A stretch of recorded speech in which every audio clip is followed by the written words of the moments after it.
राज्यातील महापालिका निवडणुकांचं बिगुल वाजलंय। या निवडणूक प्रक्रियेनुसार इचलकरंजी महापालिकेची प्रारूप प्रभाग रचना जाहीर झाली असून त्यावर हरकती आणि सूचना मांडण्यासाठी दिलेल्या मुदतीत एकूण 22 हरकती दाखल झाल्या आहेत। या हरकती सूचनांचा अहवाल जिल्हाधिकाऱ्यांकडे पाठवण्यात येणार असून त्यावर जिल्हाधिकाऱ्यांच्या आदेशानुसार सुनावणी होणार असल्याचं महापालिका प्रशासनानं सांगितलं। इचलकरंजी महापालिकेच्या सार्वत्रिक निवडणुकीचं बिगुल वाजला असून निवडणूक प्रक्रियेसाठी आवश्यक प्रारूप प्रभाग रचना जाहीर झाली आहे। त्यावर हरकती सूचनांसाठी 15 सप्टेंबरपर्यंत मुदत देण्यात आली होती। त्यानुसार 12 सप्टेंबरपर्यंत केवळ 7 हरकती सूचना दाखल झाल्या होत्या।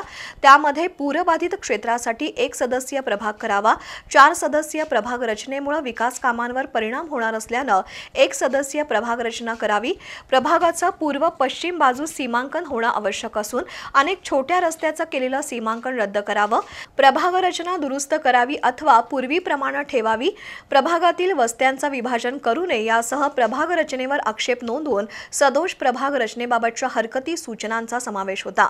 आज अखेरच्या दिवशी तब्बल 15 हरकती सूचना दाखल झाल्यात।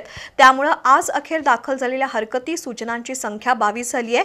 याचा अहवाल जिल्हाधिकाऱ्यांना पाठवण्यात येणार असून जिल्हाधिकाऱ्यांच्या आदेशानुसार हरकती सूचनांवर सुनावणी घेऊन अंतिम प्रभाग रचना जाहीर होणार असल्याचं प्रशासनाकडून सांगण्यात आलंय।